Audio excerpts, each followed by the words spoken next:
Сайн байцгаана хүмүүстээ. Цэнгэн үснээс байгаль хамгаалах төвөөс хүүхэд багцуудынхаа байгаль орчны талаарх нөлөөг олголтыг нэмэгдүүлэхээр цэнгэн хичээлийг цуглаар өгч байгаа. Өнөөдрийн хичээлээр та бүхэнд дархан цаас газрын талаарх мэдээлэл өгөхөд бэлэн болж байна. За Монгол улсын нийт газар нутгийн 30% тусгай хамгаалтанд авах зорилго байдаг. За энэ зорилтын хүрээнд 17.4%-ийг тусгай хамгаалтанд авсан байгаа. За дархан цаас газрын тавхимжууд 12 сая 402,429 гаралтай, байгалийн зохицолт газар 11 сая 402 байгалийн нөөц газар 2 сая 779 мянган, байгалийн дурсгалт газар 129,622 гаралтай байна. За тусгай хамгаалтай газар нутгийн ангиллын дархан цаас газар гэж юу гэж тодорхойлдог вэ гэхээр байгалийн бүс төрийн онцлог хэв шинжийг төлөөлж чадах, байгалийнхаа унган төрхөө хадгалсан байдал, шинжлэх ухааны онцгой ач холбогдлыг харгалзан үзэж, байгаль орчны тэнцвэрт байдлыг хангах зорилгоор улсын тусгай хамгаалтад авсан газруудыг дархан цаастай газар гэж тодорхойлдог. За дархан цаастай газрын үндсэн зорилго нь болохоор тухайн байгалийн унган төрхийг хадгалах, тухайн байгаль орчны тусгай хамгаалтанд байгаа байгаль орчныг судлах, мөн дээрээс нь тухайн тусгай хамгаалтанд орсон байгууллагыг байгаль орчныг хамгаалах ийм үндсэн зорилготой. За дархан цаас газрын тухайд бүсүүд байгаа. За онгон бүс, хамгаалтын бүс, хязгаарлалтын бүсийг бол тусгай журмаар зохицуулж тогтоож өгсөн байна. За хүүхэд багцуудаа хэрэгтэй мэдээлэл өгөхнээс дээрх бүсүүдэд ямар үйл ажиллагааг зөвшөөрдөг юм бэ гэдгийг та бүхэндээ хэлж өгье. За онгон бүс, хамгаалтын бүсэд эдгээр бүсүүдэд зөвхөн хамгаалтын арга хэмжээг авна. За ажиглах хэлбэрээр судалгаа хийх зөвшөөрдөг. Тусгай журмаар. За эдгээрээс өөр үйл ажиллагаа явуулахыг бол хуулиар хоригддог байгаа. За дархан цаас газрын хязгаарлалтын бүсэд бол дараах үйл ажиллагааг хэрэгжүүлж болно. За хамгаалтын арга хэмжээг мэдээж авах, ажиглах хэлбэрээр судалгаа хийж болно. За биотехникийн арга хэмжээг байгаль орчинд нөлөөгүй байдлаар хэрэгжүүлж болно. Хөрс ургамлын хүчийг нөхөн сэргээх үйл ажиллагааг зохион байгуулж болно. Ойн арчилгаа цэвэрлэгийг хийж болно. Аршин амжилтны эрсийг ашиглаж болно. Ан амьтны тооллогыг зохион байгуулж болно. Аялал жуулчлалыг тусгай журмын дагуу зохион байгуулж болно. Байгаль орчны талаарх, амьд урлын талаарх зураг авч дүрс бичиж болно. Тухайн хязгаарлалтын бүсэд байгаа хууль овог дахиж болно. Тухайн газар нутгад амьдарч байгаа нутгийн иргэд ахуй хэрэгцээнд тухайн байгалийн баялаг, мөн дээрээс нийгмийн болон хүнсний хөрөмлийг тогтоосон журмын дагуу ашиглахыг тус зөвшөөрдөг байна. Монгол улсын газар нутаг дээр нийтдээ 12 сая 402,429 гаралтай дархан цаас газар байна. Эдгээр нийт нөөц үзэх юм бол Монгол улсын газар нутгийн талбай хэмжээ 45.6%-ийг эзэлдэг ийм дүн мэдээ. Өнөөдрийн хичээлээр хүүхдүүдтэй говийн их дархан цааст газар болоод говийн бага дархан цааст газрын талаарх мэдээллийг илүү дэлгэрүүлж өгье гэж бодсон. Эхнийх бол говийн их дархан цааст газрын А хэсэг. Энэ говийн дархан цааст газрууд их дархан газар, бага дархан газрууд хоёулаа А, Б хэсгээс тогтож байгаа. А хэсэг Монгол орны баруун өмнөд хэсэг Алтай нурууны өвөрт оршдог.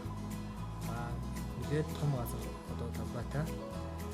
Засаг захиргааны нэгжийн байршлаар над үзэх юм бол Говьалтай аймгийн Алтай, Цут, Эрдэнэ сумд, Баянгар аймгийн Баян өндөр, Шинжин сумдыг дамнан оршдог. Хэцэнгуу их талбайтай. Нийт талбай хэмжээ бол 4,633,400 гаралтай байгаа.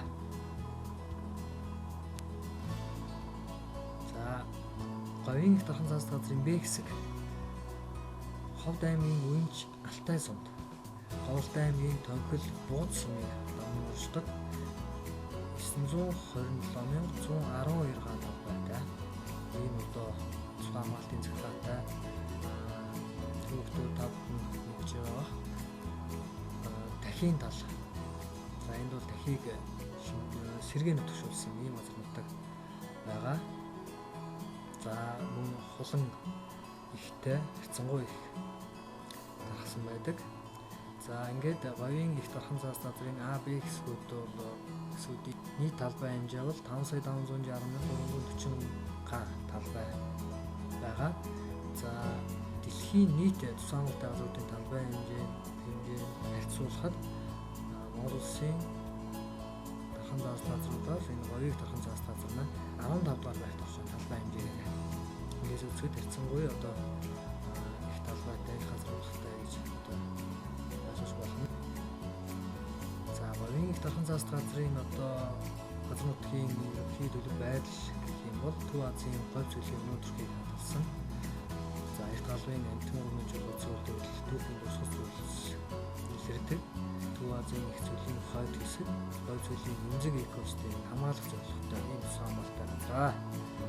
За олон улсын болон Монгол улсын улаананд орсон Мазаалаа, Хавтгай, Тэмээ, Хулан, Хар сүүлцээр, Ирвэс, Аргал, Янгэр зэрэг ам амьтны үлгий нутаг.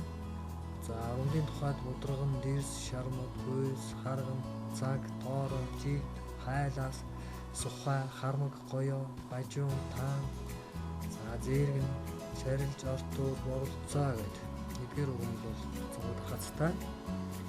За томоохон хэмжээний баян бүрдүүд бол байдаг.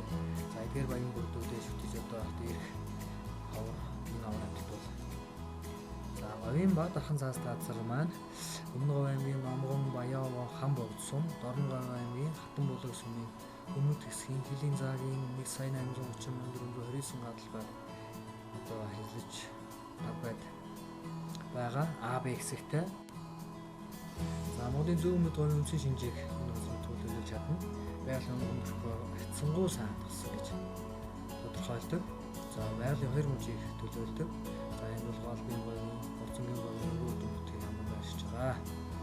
За хайцангуй зэлүүд улсын одоо хилийн даваалтыг хамгаалах судлахад өндөр ач холбогдолтой юм хамгаалтай газар байна. За урлагийн тухайд баглууртай, олон нас тодорхойтой, за зах бүлгэн болон тохиолдсон чөлийн өргөн бол энэ бурхан газарт бол зөвхөн хацтай. За хөрс хужирлаг, мараалаг, за мөн одоо зөвлөлөө мэдээж эсэрхэг. За заг бол мэдээж бол зөвлөлөө учраас загнаатай. Амтны тухайд хулан бол хайцангуй их тархсан. Хар сүүлцээр, хярас, мануул, чон, үнэг, хүнхий бүрэн их одоо зэрэг махчин амьтад тохиолддог. За шувны ангийн төлөв төсөөс нохтруу хахлаг бол хайцангуй тохиолддог.